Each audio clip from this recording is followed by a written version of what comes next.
Ako sa isipan niya ng ating pag-uusapan ngayon mga idol.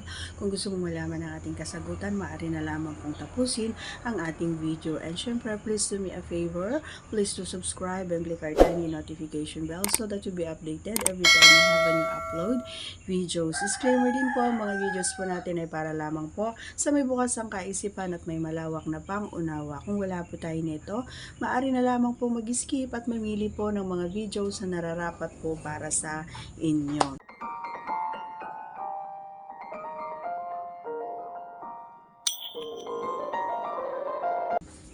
Okay. Actually, ito ay katanungan no, mga idol at sasagutin lang natin. Medyo matagal-tagal na to at ngayon ko lang nakita. Ayun, sana ay nanonood pa rin siya hanggang ngayon. Yan, shout out sa iyo, idol. Ayun nga, gaano ba daw tayo ang tawag dito yung kagaling. So, alam nyo kasi mga idol, hindi naman pare-parehas kumbaga. Minsan kasi, nasa sitwasyon tayo ng yung mood, kumbaga ng ating yung pakiramdam natin, kung gusto ba natin yung oras na yon or kung gusto lang natin kasi nga gusto niya, ganon, or pinagbigyan lang natin kasi nga gusto niya.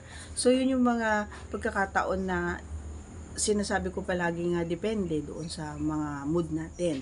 And dahil ako nga yung tinanong mga idol kung susumatalin natin ay 101% talaga. Kasi nga hindi sa binubuhat ko kumbaga yung sarili kong bangko.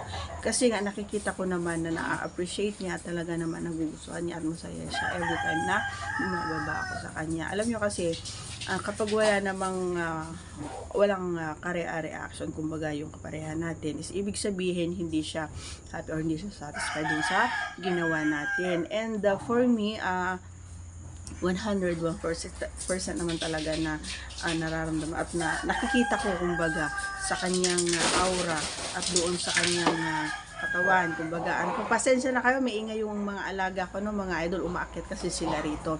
And minsan kasi gaya ng sinabi ko kanina, hindi lang naman sa babae yung may mood, sila rin naman, 'di ba?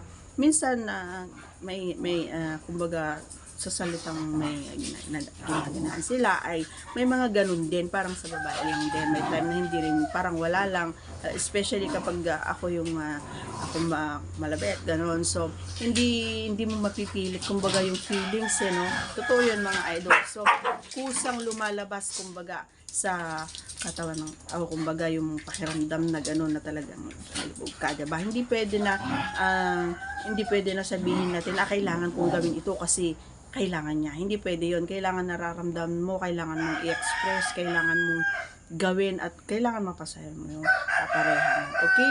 So, gaya ng sinabi ko kanina, kung sa magaling, 101%, gaya ng sinabi ko kanina, and hindi, ayaw ko na ma-fail, kumbaga, at ayaw ko na makita or maramdaman niya na hindi ako, alam mo yon, yung hindi siya masaya. Gusto ko lagi siyang masaya. Okay? So that's all for today's video. Once again, if you are not yet connected, please do subscribe and click our tiny notification bell so that you'll be updated every time we have a new upload videos. Thanks for watching everyone. See you again on our next vlog. Bye!